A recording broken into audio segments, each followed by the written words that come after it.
जय हनुमान प्रिय भक्तों। आज 21 मई 2024 को वैशाख माह के शुक्ल पक्ष की त्रयोदशी तिथि है और आज हम सुनेंगे मंगलवार की पावन व्रत कथा।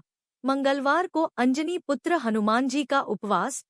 सच्चे मन से पूजा और व्रत कथा कहने और सुनने से हनुमान जी की विशेष कृपा प्राप्त होती है और सभी कष्ट दूर होते हैं। हनुमान जी का व्रत रखने वाले को हर मंगलवार इस कथा का पाठ करना चाहिए।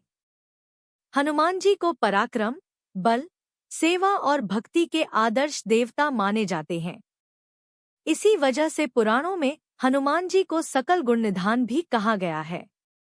गोस्वामी तुलसीदास ने भी लिखा है कि चारों जुग प्रताप तुम्हारा है, प्रसिद्ध जगत उजियारा।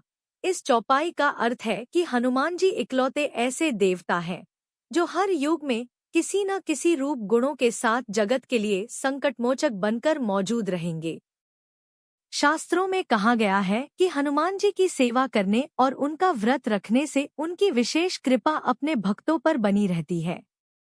जानिए मंगलवार की व्रत कथा और पूजन विधि। हनुमान जी का व्रत करने का लाभ। ज्योतिष शास्त्रों के अनुसार हनुमान जी का व्रत करने से कुंडली में मौजूद सभी ग्रह शांत हो जाते हैं और उनकी असीम कृपा प्राप्त होती है। अपने भक्तों पर आने वाले हर संकट को हनुमान जी दूर करते हैं।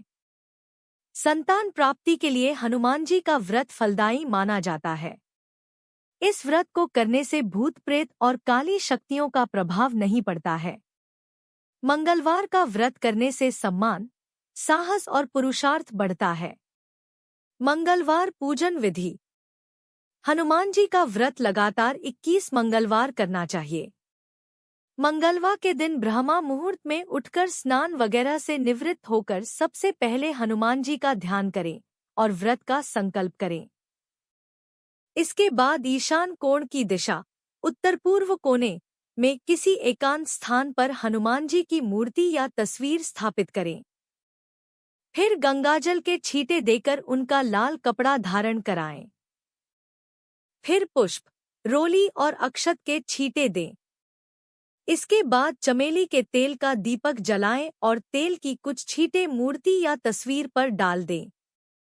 इसके बाद हनुमान जी फूल अर्पित करें और अक्षत व फूल हाथ में रखकर उनकी कथा सुनें और हनुमान चालीसा और सुंदरकांड का पाठ भी करें।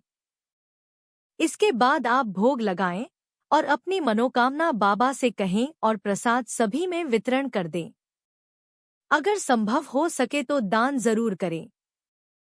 शाम के समय भी हनुमान मंदिर जाकर चमेली के तेल का दीपक जलाएं और सुंदरकांड का पाठ करें और उनकी आरती करें।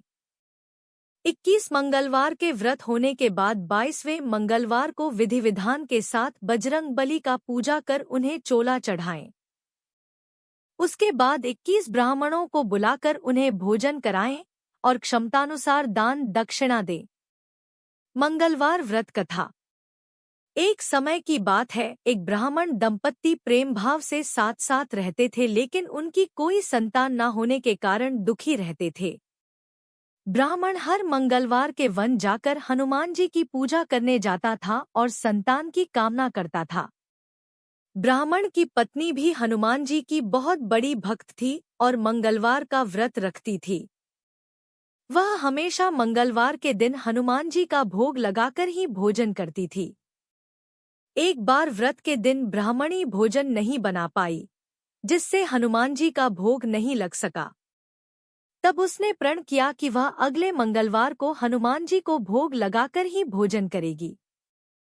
वह 6 दिन तक भूखी प्यासी रखी और मंगलवार के दिन व्रत के दौरान बेहोश हो गई। ब्राह्मणी की निष्ठा और लगन को देखकर हनुमान जी बहुत प्रसन्न हुए और आशीर्वाद के रूप में एक संतान दी और कहा कि यह तुम्हारी बहुत सेवा करेगा। संतान पाकर ब्राह्मणी बहुत प्रसन्न हुई और उसने बालक का नाम मंगल रखा। कुछ समय बाद जब ब्राह्मण घर आया तो घर में बच्चे की आवाज सुनाई दी और अपनी पत्नी से पूछा कि आखिर यह बच्चा कौन है। ब्राह्मणी की पत्नी ने कहा कि हनुमान जी ने व्रत से प्रसन्न होकर अपने आशीर्वाद के रूप में यह संतान हम दोनों की दी है। ब्राह्मण को अपनी पत्नी की इस बात पर विश्वास नहीं हुआ। एक दिन जब ब्राह्मणी घर पर नहीं थी तो ब्राह्मण ने मौका देखकर बच्चे को कुएं में गिरा दिया। जब ब्राह्मणी घर लौटी तो उसने मंगल के बारे में पूछा। तभी पीछे से मंगल मुस्कुरा कर आ गया और ब्राह्मण बच्चे को देखकर आश्चर्यचकित रह गया। रात को हनुमान जी ने ब्राह्मण को सपने में दर्शन दिए और बताया कि यह संतान तुम्हारी है। ब्राह्मण सत्य जानकर बहुत खुश हुआ। इसके बाद ब्राह्मण दंपत्ति प्रत्येक मंगलवार को व्रत रखने लगे। शास्त्रों के अनुसार जो भी मनुष्य मंगलवार व्रत और कथा पढ़ता या सुनता है उसे हनुमान जी की विशेष कृपा प्राप्ति होती है। उसके सभी कष्ट दूर होते हैं और हनुमान जी की दया के पात्र बनते हैं। अगर आपको यह कथा पसंद आई हो तो कमेंट बॉक्स में जय हनुमान लिखकर हमारे चैनल को सब्सक्राइब करके वीडियो को लाइक और शेयर जरूर करें।